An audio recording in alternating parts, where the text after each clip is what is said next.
Do you ever feel like life's unfair? Like, here you are, making the best of it, doing the best that you can, putting one foot in front of the other. You know, as we walk along with God, we're trying to be productive. We're trying to do what's right. But it doesn't really seem to be paying off for us. The God that we're walking with doesn't seem to be rewarding us terribly. Jesus says, I'm the vine, you are the branches. Every branch in me that does not bear fruit, he takes away. And every branch in me that does bear fruit, he prunes, that it may bear more fruit. Now, from the vine's perspective, the great gardener and the vineyard keeper can appear cruel. You tended to, and you raised me to be fruitful and productive, to live out my purpose, and yet, just when I'm getting there, you take away my fruit, my best work, that took so long to produce. Why? Not only that, but you take the branches out of me, you cut me down. Whole parts of me are painfully pared back, and the very parts of me that are most valuable, you cut them back too. Give me a break. Leave me alone. But you see, pruning isn't punishment. The gardener cuts the tree back, but doesn't cut it down. It's interesting that the person who cuts the tree is called a tree surgeon. You know, that term reminds me of surgery.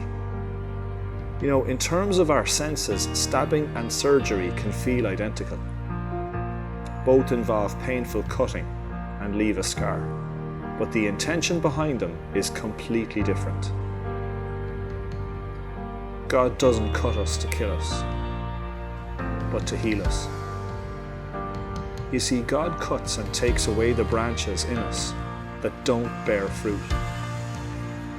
There are parts of me and you that are utterly sinful and just need to go. We may see them as necessary parts of our being that we want to hang on to, but in the surgeon's sight, with greater perspective, they're unfruitful and will only drain and distract us going forward. And God is prepared to prune us for our good and our future. Now, this we can comprehend. But the branches that do bear fruit are also cut off. They're pruned. Now we can ask, well, why? For greater fruit and a bigger harvest. How many times in life do we settle for what's good instead of pushing on for what's great? Pruning is not punishment. It's the pathway to God's power in your life. In pruning you, He's precisely tailoring your life down to carry only what you need to get you to where He wants you to go, because He knows that the blessings of last season's harvest can become a trap and a graveyard for your future. But what about my lost fruit? Instead of lamenting the successes of yesteryear that will eventually dry up, rot, fall to the ground and be forgotten in a season, He harvests your grapes and transforms them into wine that betters with age and can be enjoyed by everyone forever. As one pastor remarked, it's the paradox of progress. Let's trust that the great gardener, that the vineyard keeper knows best. Let's cooperate with Him as He's painfully pruning us and sacrificially shaping us for greater growth and for more fruit.